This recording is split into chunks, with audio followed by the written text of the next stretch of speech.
Good morning, everyone. Today I am going to continue with the management of medically compromised child, in which today I'll be covering the liver disorders, which include the neonatal jaundice, hepatitis, Indian childhood cirrhosis, and about HIV. Starting with neonatal jaundice. Neonatal jaundice is not a disease, but it is a symptom or sign of a disease. It causes yellowing of the skin and the mucosa of the neonate because of the high levels of the serum bilirubin. It affects almost 60 to 70% of the newborns, and the clinical jaundice is visible when the bilirubin level crosses 85 micromole per liter. The neonatal hyperbilirubinemia or neonatal icterus is caused because of the immature liver in the neonates. It manifests itself through the icterus of the face first and then spreading caudally. The limbs are involved at the end. The types of neonatal jaundice, it could be due to unconjugated bilirubin or conjugated bilirubin. The unconjugated could be pathological or physiological. The conjugated could be due to hepatic or post-hepatic reasons. Now, how does the jaundice affects the newborns? What normally happens that the RBCs, when broken down, release the bilirubin, which is a waste product of the RBCs, and it reaches the liver where it is synthesized and excreted through the body. Whereas in the newborns, the liver is not mature, and therefore the bilirubin in the liver is not synthesized and not excreted through the body, and therefore the excess unprocessed bilirubin builds up in the body everywhere, causing the yellowing of the skin. The etiopathogenesis of each type of jaundice, starting with the physiological jaundice, it occurs due to the breakdown of the fetal hemoglobin. The bilirubin, which is a byproduct of the erythrocyte breakdown, as I have earlier explained. In the infants, the liver is immature, and therefore it causes the yellowing of the skin. That is due to the increased level of the bilirubin. The liver takes up the function in the total, and therefore the jaundice may relapse within 10 days in the neonates. The early neonatal jaundice, it occurs within the 24 hours of the life of the individual. It could be due to pathological causes such as infections, hemolytic diseases, maternal SLE, or hemolysis due to hematoma in the infants. The prolonged jaundice, when it is more than 14 days, it is termed as infant jaundice, and when it is more than 21 days, it is known as in the preterm infants. The causes could be infection, galactosemia, GI involvement, hyperthyroidism or hypopituitarism, or the breast milk jaundice. Now, the difference between the breastfeeding jaundice and the breast milk jaundice. Breastfeeding jaundice is the result of the baby not receiving enough milk to lower their bilirubin levels. And Bartini G et al. In 2001 confirmed the importance of role of fasting in the pathogenesis of the neonatal hyperbilirubinemia. Breast milk jaundice is caused due to the some products in the breast milk which may increase the content of bilirubin in the body. It was first described by Arias in 1963, and it manifests in the first 4 to 7 days of the life, and it lasts longer than the physiological jaundice. The assessment of the jaundice. The visual assessment methods are there to assess the extent of the neonatal jaundice. However, Virginia A et al. In 2000 and Riskin A et al. In 2008 concluded that visual assessment of the neonatal jaundice is neither reliable or accurate. Now, there are various rules through which the jaundice can be assessed, starting with the Kramer's rule. It was given by Kramer LI in 1969, in which he has divided the various parts of the body where when the certain bilirubin level reaches and the symptoms are seen. Like head and neck, when the bilirubin level reaches 4 to 8 milligram per deciliter, the jaundice symptoms could be seen. In upper trunk, 5 to 12 milligram per deciliter, lower trunks and thighs, 8 to 16 milligrams per deciliter, arms and lower legs, 11 to 18 milligram per deciliter, and palms and soles, which are affected at the last when the bilirubin level reaches more than 18 milligrams per deciliter. Coming to Ingram ecterometer, it is a plexiglass ruler having different shades of yellow color, and each shade corresponds to a value of serum bilirubin. As we can see here, the various ecterometer readings are given to which denotes 5.55 serum bilirubin, 2.5 indicating 7.57, and so on. Transcutaneous bilirubin, it is a xenon tube for illumination, and it is a handheld device. When the probe is placed against the skin, the light enters the skin and then it is absorbed back. The difference between the green and the blue light is used to calculate the yellow color of the dermis of the skin, and this technique cannot be used in the neonates with the phototherapy as it may give false results. Starting with hepatitis, WHO defines hepatitis as an inflammation of the liver, most commonly caused by a viral infection. And there are 5 types of virus which may cause hepatitis, which are named as A, B, C, D, and E respectively. Hepatitis is also subdivided into 5 types depending on the virus causing the disease. Starting with hepatitis A, it is most commonly seen in United States and it is caused by the hepatitis A virus, which is small, undeveloped, symmetrical RNA virus, and it spreads through the fecal and oral route. The incubation period for this virus is 3 to 5 days with a mean of 28 days, and this virus replicates in the liver.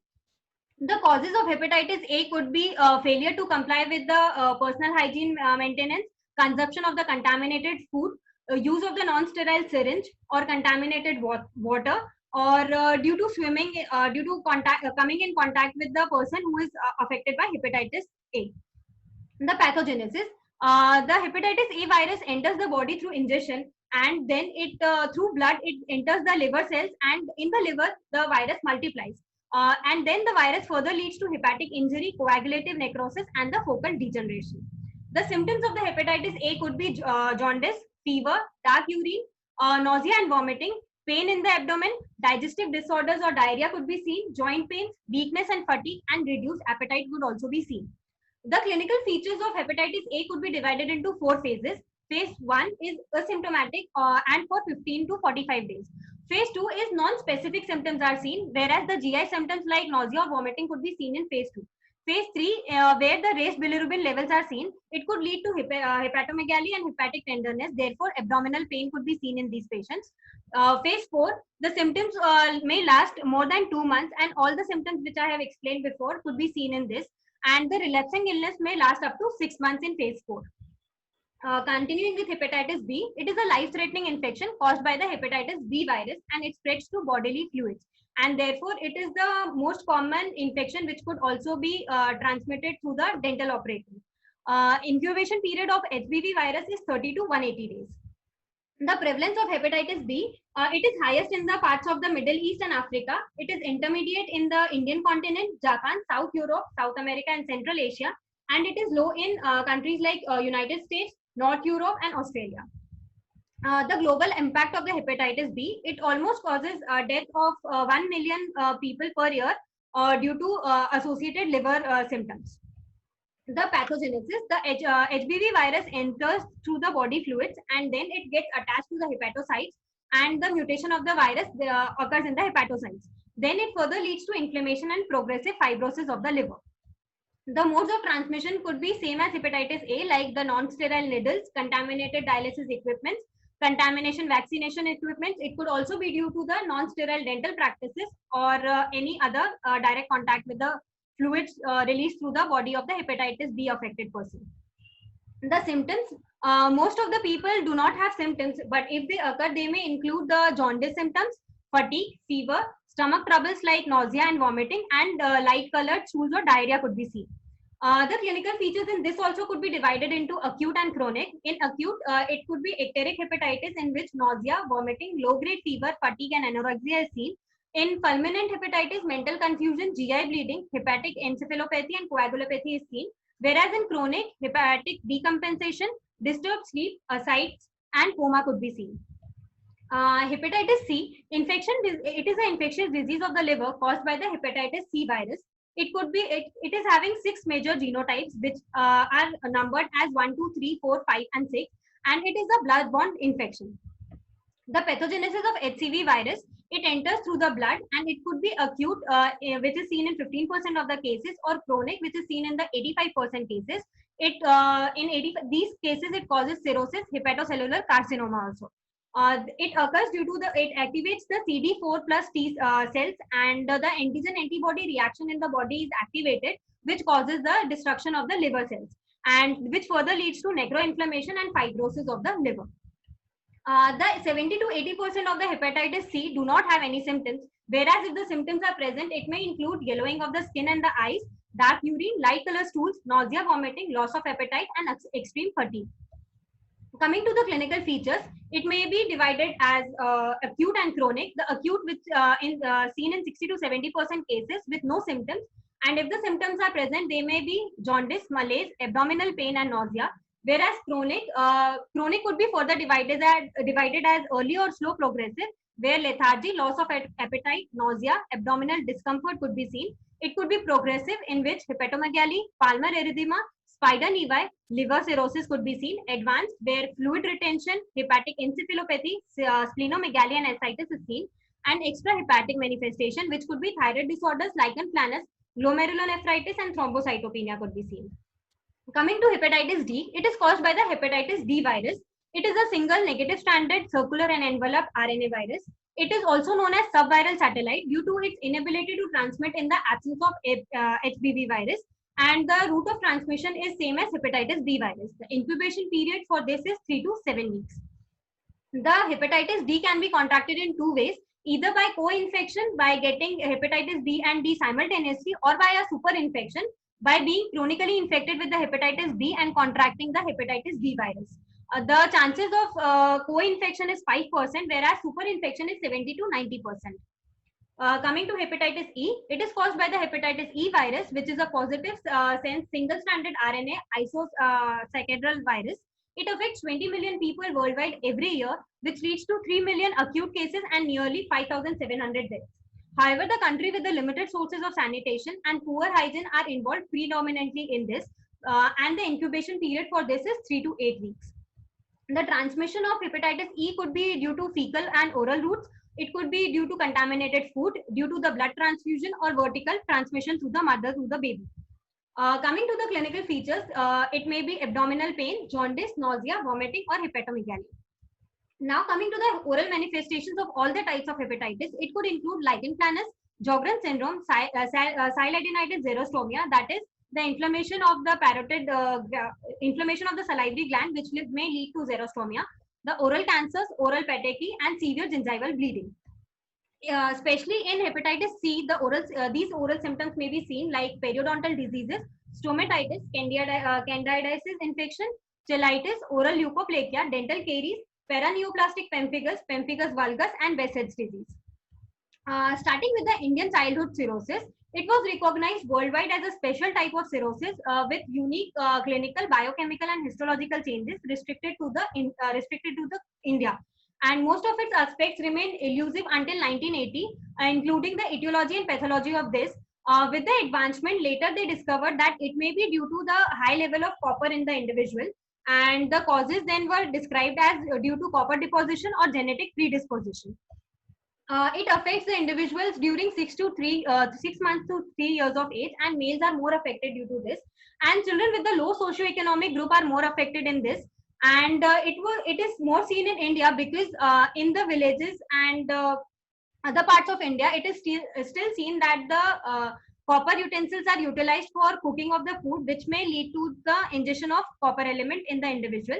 The occurrence of an unusual form of serious liver disease affecting the infants and young children in India was first reported in Calcutta in late 1880s, and in 1930s it was termed as infantile cirrhosis or infantile biliary cirrhosis.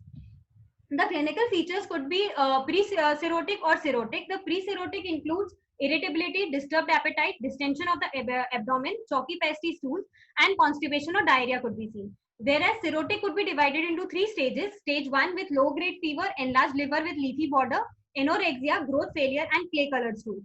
Stage 2 could show symptoms like diffuse hepatomegaly, splenomegaly, ascites, GI bleed, and hemoptysis. While stage 3 could show symptoms like restlessness, dyspnea on exertion, palmar erythema, and enlarged and hard spleen. The dental consideration for all the kind of hepatic disorders could include the avoid elective procedures, special care to be taken for the cross infections, and HBV infections are found on various surfaces of the dental operatory, so care should be taken about that. And HCV is found to be viable for 5 days under the room temperature. Now starting with HIV infection, where the risk of transmission in the dental setting is very low. A dose of 2 vaccination series separated by 6 months can be given to anyone older than 1 year of the age. HBV transmission is maximum seen in the dental operatory, and it is a major concern to the dentist.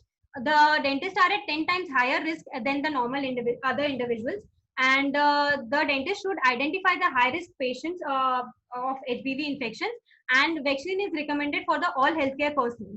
HCV has no available immunization, and it has similar concerns for the dentist as HBV infection. The dental drugs which are synthesized in the liver, which should be used judiciously in patients having hepatic disorders could be local anesthetics like lidocaine, prilocaine, bupivacaine, analgesics like aspirin, codeine, ibuprofen, sedatives like diazepam and barbiturates, and antibiotics like ampicillin, tetracycline, and vancomycin. Now, the policy of infection control by AAPD in 2019, they have described that all patients' care, laboratory procedure, and the equipment management should be carried out with the guidelines given by CDC and OSHA. And the standard precautions should be include the hand washing and use of the PPE, which we are going to do because of COVID also these days. All the dental handpieces, including the low-speed motors and removable prophylaxis angles, undergo the heat sterilization also in between the patients. Thus, salivary immunoglobulin level in the juvenile autoimmune hepatitis by Damasceno et al. The autoimmune liver disease are a group of inflammatory process characterized by the high immunoglobulin G levels because of the presence of the autoantibodies and also histologically by a dense inflammatory mononuclear or plasma cell infiltrate. And the aim of this study was to investigate the presence of the IgG in the whole saliva from the patients affected by the autoimmune hepatitis. This study concluded that the differences in the salivary IgG levels between the individuals with and without AIH, and thus saliva has the potential of becoming an important diagnostic tool for this. The oral health in children undergoing the liver transplantation. Because of the liver cirrhosis, there are chances that the child may require liver transplantation. And in this study, they have seen that the mean DMFT and scores were 2.3 and 0.8 respectively. And there was no significant difference in the plaque or gingivitis index for the primary or the permanent teeth in the patients before or after the transplantation. And gingival overgrowth were present in 41% of the liver recipients receiving cyclosporin with or without nifedipine, and oral mucosal lesions were absent in these patients. Thus, this study concluded that the oral health of the children undergoing liver transplantation was inadequate. The oral health and liver function in the children and adolescents with the cirrhosis of the liver. In this study, they have seen that mucosal lesions were seen in 74% of the children, and oral candidiasis was also observed in some. Thus, the study concluded that oral mucosal lesions are commonly found in children with the cirrhosis of the liver. Advanced liver diseases promotes the oral candidiasis, and severity of the gingivitis is correlated with the presence of the dental plaque in these children. The gingival enlargement in the children administered cyclosporin after the liver transplant by Lin et al. They concluded that the children administered cyclosporin after the liver transplantation show that gingival enlargement is statistically more related to the plaque index than the other factors, and it plays the plaque control plays an important role in eliminating the gingival enlargement in these children. Now, there is a case report of management of a mandibular fracture in a medically compromised pediatric patient by Hemant Gupta et al. This was a 7-year-old boy with a chief complaint of trauma due to fall from a tree, and there was mild swelling seen in the parasymphysis of the mandible, and on the intraoral examination, they found that deranged occlusion was seen with the anterior open bite and molar gagging onto the left side. The routine blood investigations were conducted, and they found that the child was positive for hepatitis B virus. The OPG also shows the presence of the fracture in these children. Because of the compromised medical status of the patient, they did not do the open reduction fixation under general anesthesia, and therefore the management was done by conservative means, and it was managed by the closed reduction stabilization with the acrylic dental splints fabricated on the models. And this is the post-operative picture of this patient, and all the infection control protocols were managed in this patient. Coming to the knowledge and awareness among the dental students regarding the hepatitis B infection, a cross-sectional study by Kumar et al. They concluded that the basic knowledge in regard to hepatitis B among the healthcare providers are available, but the rate of dentists who have been taken the vaccine is very low. The dental treatment as a risk factor for hepatitis B and C viral infection, a review on the of the recent literature by Mehboobi et al. They concluded that dental treatment can be included among the risk factors of HBV and HCV infections, and this risk can be easily eliminated using the standard precautionary measures. Now, starting with the pediatric HIV infection, AIDS, as we all know, stands for acquired immunodeficiency syndrome, which is acquired by a retrovirus that causes profound immune suppression, rendering the susceptibility of the host and leading to the development of various opportunistic infection and neoplasm. In 1981, AIDS was first recognized by CDC in United States. Then in 1986, HIV name was given by International Committee on Virus Nomenclature. This virus belongs to lentivirus or slow virus subgroup of the family Retroviridae. In 1982, AIDS was first recognized, and in 1983, HIV infection was first recognized in a children in New Jersey, New York, and San Francisco. 1987, AIDS was the ninth leading cause of the death of children between 1 to 4 years in US, and the principal risk factor was the HIV positive mother. In India, the pediatric HIV infection is likely to be predominant due to the perinatal infection, and the HIV infections have been reported in children receiving the unscreened blood or the blood products due to the diseases like thalassemia, where they require the blood transfusions. Due to the limitation of HIV screening program in the women, the majority of the HIV infected cases in India remain undetected during the infancy. And the oral cavity is particularly susceptible to the infections like characteristic fungal, viral, bacterial, and the neoplastic lesions, which are the standard signs and symptoms in the HIV patients. The information regarding the oral findings in the pediatric HIV infection is very limited. The early detection of the HIV-related oral lesions could be used to diagnose the fatal disease. There are chances that the oral lesions appear first, and then the parents or the individual get to know about the HIV infection. And an infected infant is often the index case in the family, that after the infant is diagnosed with the HIV infection, the parents may get tested for it and may prove to be positive for it. Coming to the classification of HIV infection, it could be classified as given by Walter Reed staging, in which they have described it according to the delayed hypersensitivity reaction, partial cutaneous antigens, opportunistic infections which could be seen, and according to the complete cutaneous energy to 4 test antigens. The CDC classification for the infants and children less than 13 years according to WHO was given, in which they have divided HIV into 4 stages. In stage 1, it could be asymptomatic and persistent generalized lymphadenopathy could be seen. In stage 2, hepatosplenomegaly, papular pruritic eruptions, extensive human papilloma virus infections, fungal nail infections, recurrent oral ulcerations, linear gingival erythema, angular cheilitis, parotid enlargement, herpes zoster, or recurrent or chronic respiratory infections could be seen. In stage 3, unexplained persistent diarrhea, fever, oral candidiasis, OHL, ANAG or ANAP, pulmonary TB, or severe recurrent presumed bacterial pneumonia could be seen. In stage 4, severe malnutrition, pneumonia, chronic herpes infection, extrapulmonary TB, Kaposi sarcoma, and CNS toxoplasmosis and HIV encephalopathy could be seen. The pediatric HIV immune category could also be classified according to no suppression, moderate suppression, and severe suppression, according to the age of the patient and according to the concentration of the CD plus lymphocytes. Coming to the epidemiology of HIV, it is estimated that HIV transmission from mother to the child is between 25 to 45% in the developing countries, whereas 15 to 25% in the developed countries like Europe and America.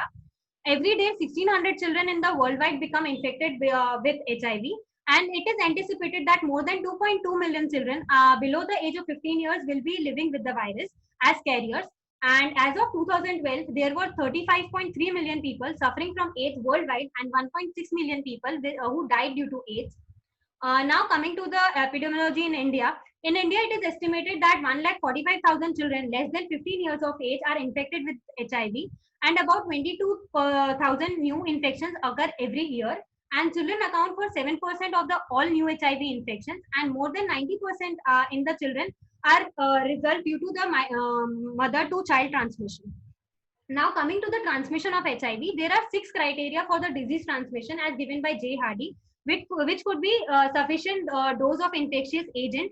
That is, the potential pathogen must be present in the sufficient amount to cause the infection. The existence of the viable infectious agents, that is, the microbes require specific conditions to grow, and human body may not let the microbes to grow. And if the conditions are favorable to the microorganisms, then they may cause the infection. The mode of the escape, the virus may enter the body and before causing any sign and symptom, it may leave the body also through various excretory mechanisms of the body. The portal of the entry, that is, it could enter through the breaks in the skin or coming in direct contact with the infected individual. The mode of the transmission. The mode of the transmission could be due to the physical contact or through the air, food, water, or the vectors like mosquitoes, and due to a susceptible host. The primary means through which the HIV infection may spread in the children could be perinatal transfer of the virus to the child from the mother, the transmission of the virus to the child through the contaminated blood or the blood products, or it could be due to the sexual abuse of the child, and it could be seen in the teenagers or the adolescents. The mother to child transmission of the HIV, which causes AIDS, may occur during the pregnancy, during the perinatal period, or during the postnatal period through the breast milk. Joves et al. And Levy described that HIV in a 20-week-old fetus obtained via elective prostaglandin abortion from an infected 25-year-old drug addict. Spectral et al. In 1985 were able to demonstrate convincing evidence of infection in a 15-week-old fetus. Lapront et al. In 1985 reported an infant of 28 weeks of gestation who was delivered by cesarean section of an infected mother, and the mother died immediately following the delivery. Mori et al. Reported in 1989 derived the fetal placental tissue from the gestations as early as 9 to 11 weeks and found that placental tissue can be directly infected by HIV in vitro. Third, in 1965 has reported that transmission can occur through the breast milk also. Ziegler et al. In 1985 reported that a woman in Australia received the postpartum blood transmission, and the blood was later proved that it was taken from a person who was HIV positive. And on later evaluation, it was seen that the mother and the infant both were HIV positive, and therefore it could be indicated that it could be transmitted by the breast milk. These are the various clinical manifestations of the pediatric HIV infections, which may include the recurrent fever, parotitis, diffuse lymphadenopathy, anorexia, the organ and system related various diseases, hepatitis, hypertension, anemia, dermatitis, various viral infections, measles, herpes infections, hepatitis, or lymphomas, particularly non-Hodgkin's lymphoma could be seen in these patients.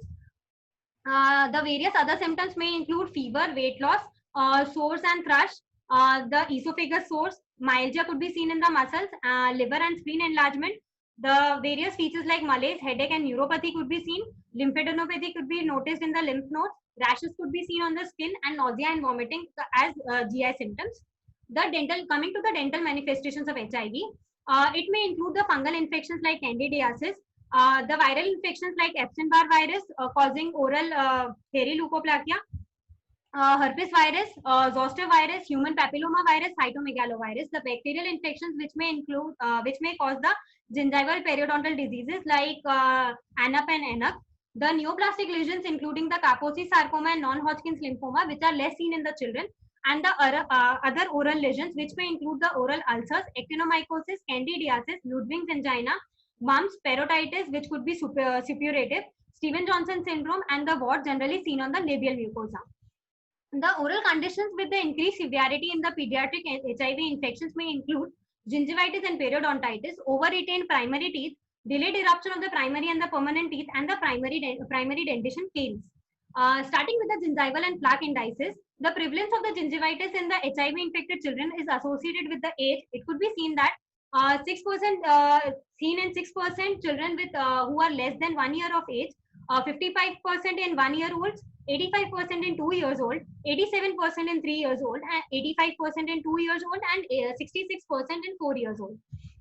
The gingival recession and localized aggressive periodontitis among the HIV infected children and adolescents receiving the antiretroviral therapy by Blignot et al. They have presented that 14.1% cases presented with the gingival recession on the permanent mandibular incisors and localized aggressive periodontitis of the molar teeth. This study concluded that the importance of oral health care among the HIV infected children and the adolescents from the onset to prevent and manage the condition could result, which could lead to tooth loss and permanent disfigurement. And this is particularly important in the presence of virological failure and immunosuppression.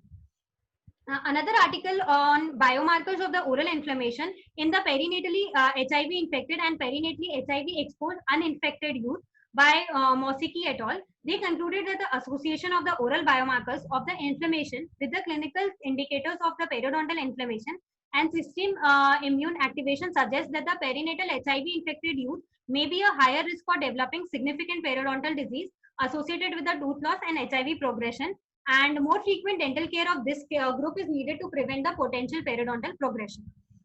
Now, the over-retained primary teeth and delayed eruption of the permanent teeth and the primary teeth, it may be associated with the failure to thrive, delayed growth, and endocrine dysfunction that are known to occur in the HIV-infected children. And initially, it reflects a lower caries experience in the permanent dentition as the age-matched HIV negative children because of the delayed eruption of the teeth. Coming to caries, caries is the most prevalent disease in the HIV-infected population. It may result from the poor oral hygiene, inappropriate use of the bottles because of the high sugar liquids at the bedtime, because of the medications which contain high sucrose, xerostomia induced by the HIV infection and the medications, high caloric and carbohydrates or the sucrose diets, the salivary alteration in the viscosity, cytokines, protease inhibitors, and the immunoglobulins in the saliva. And the dental caries experience in the 2 to 5 years old living with the HIV in the Nairobi, they have described that the deciduous dentition caries prevalence was 84.4% with the mean DMFT of 6.38%, whereas in permanent dentition it was seen in 78% cases. And the significant association were also noted when compared to the oral hygiene status, gingivitis, presence of the HIV oral manifestations, immune suppression state, and the oral complaints of the pain.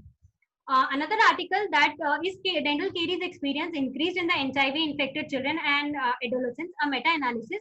They have concluded that evidence exists that HIV-infected children have increased caries experience in the primary dentition. Coming to the early diagnosis of the oral manifestations in HIV-infected pediatric patients, a review by Barish et al.